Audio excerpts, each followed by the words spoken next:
Magandang araw mga kaibigan. Ito may bagong mensahe ni Tatay Digong na pinapaabot sa atin through kay Ma'am Hanilet Abansinya.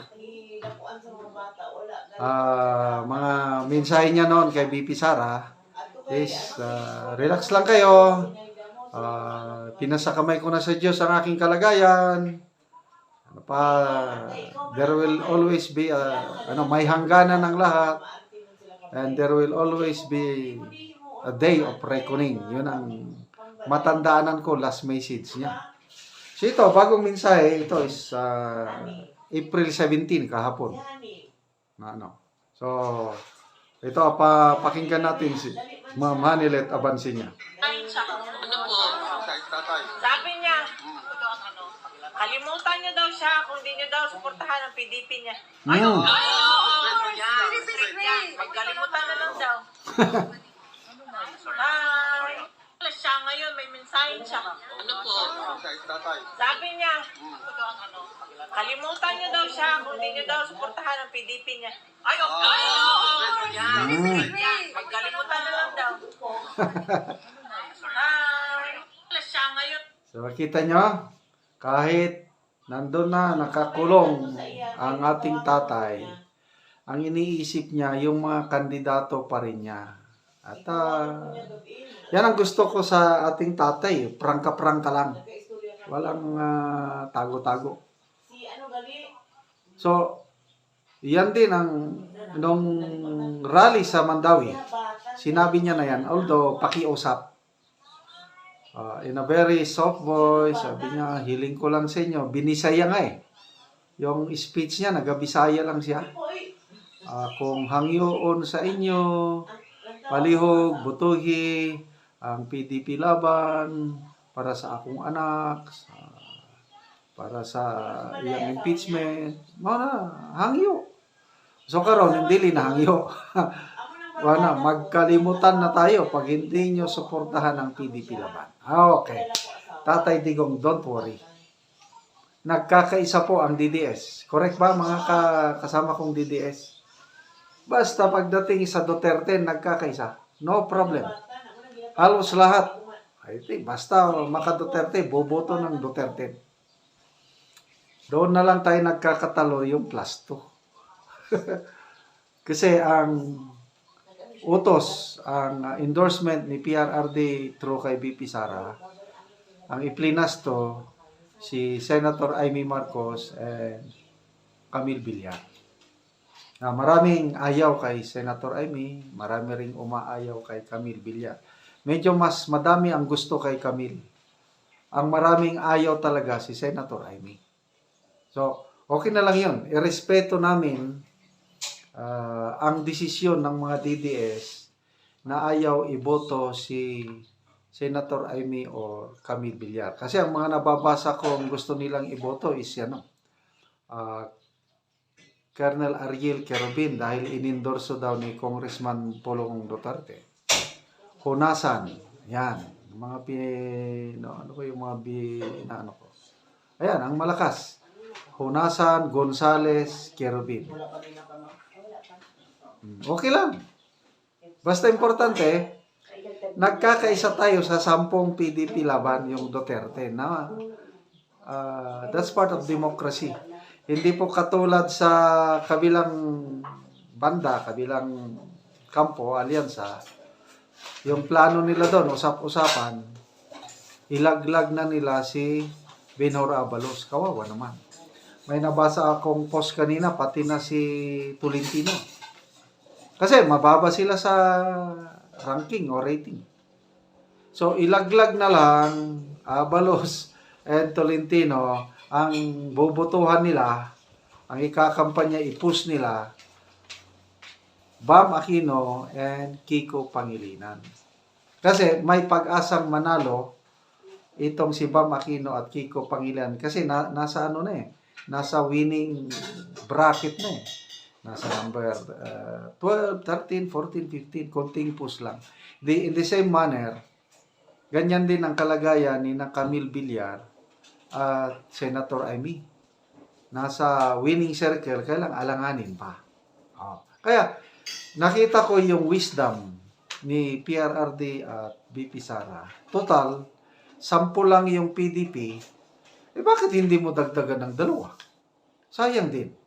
So, ang idinagdag, Senator Amy, kahit kapatid pa niyang presidente, inaamin naman ni Senator Amy na nagkamali siya, na napahamak niya si BP Sara sa pagbuo ng unit team. Inaamin niya yun.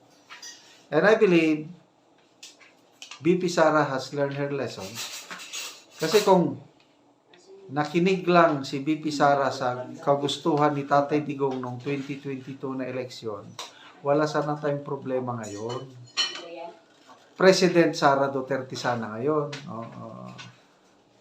Vice President Bongbong Marcos sana ngayon. Kung natuloy yun. Kasi sabi ni Senator Amy, ang pangarap lang nila, nung lumapit sila kay then Mayor Inday Sara sa mga Duterte, pangarap lang nila maging Vice President itong Bongbong Marcos. Si BP Sara, Presidente, ang running mate niya, Bongbong. Ganun lang. Biglang, I don't know anong nangyari. Biglang pumayag si BP Sara na Vice President lang siya at Bongbong Marcos ang Presidente. And the rest is history. So dahil yan, sa hindi nakinig si BP Sara sa kanyang tatay. But ngayon, nakikinig na siya. Naayos na ang kanilang relasyon, father and daughter. At the same time, pati sa political career, si Tatay Digong na ang grandmaster. Siya na ang nagtitimon, siya na ang kapitan sa barko. Kahit nasa kulungan siya ngayon, kaya pa rin niyang i-direct. Kaya na ito.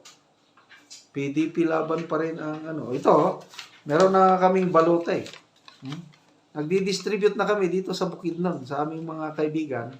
Lalo na yung tinutulungan natin na Talandig Tribe. 12 yan. Duterte, of course, ang number 1 ko dyan, Atty. Vic Rodriguez. Pababa hanggang Doc Mata. Number 11 is Amy Marcos. Number 12 is si Camille Villar. Meron na rin kaming party list, Bisaya Gyud. Number 98.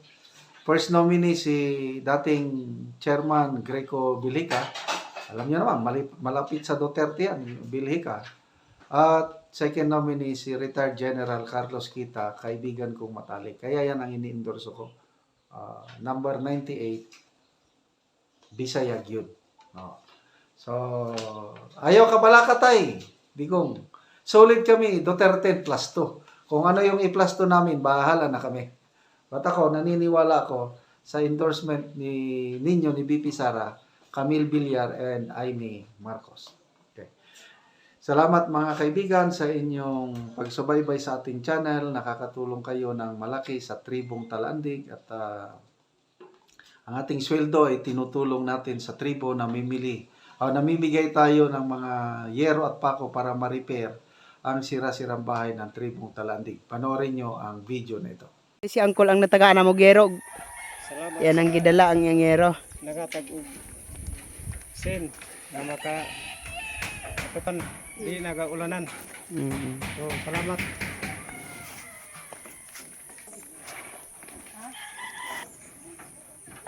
Og karon mo ni ang balay sa natabangan na mo gero og makita na gid ang kadako sa buslot sa ilang balay.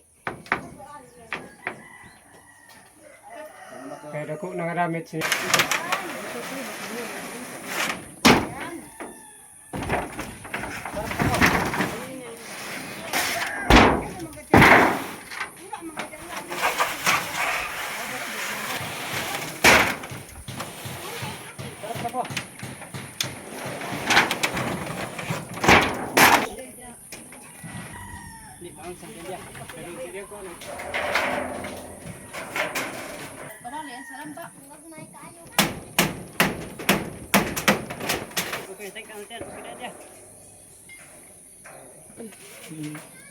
Og karon Angkol, unsa imong maistorya bahin sa nahatag sa imong nga sin-on? Nindot na kaayo, nakaatop na gyud ka. Unang-una, salamat sa Ginoo nga nakaatop na gyud ko. Ug sa nag-sponsor niini, dagan salamat. Oo. Lagi. Unang-una salamat sa Ginoo nga nakaatop na gid ko. Di na gid ko ga ulanan. Mm. Og salamat usab sa nag-sponsor niini. Mm. Nakadaga pang tabang nga Mm. Hinatunta ang daghan pangatabang ang maabot kanamo dinhi. Mm. Labi na gid diri sa Sitio Garden. Oo. Sa mga katawhan usab nga naga panood sa video.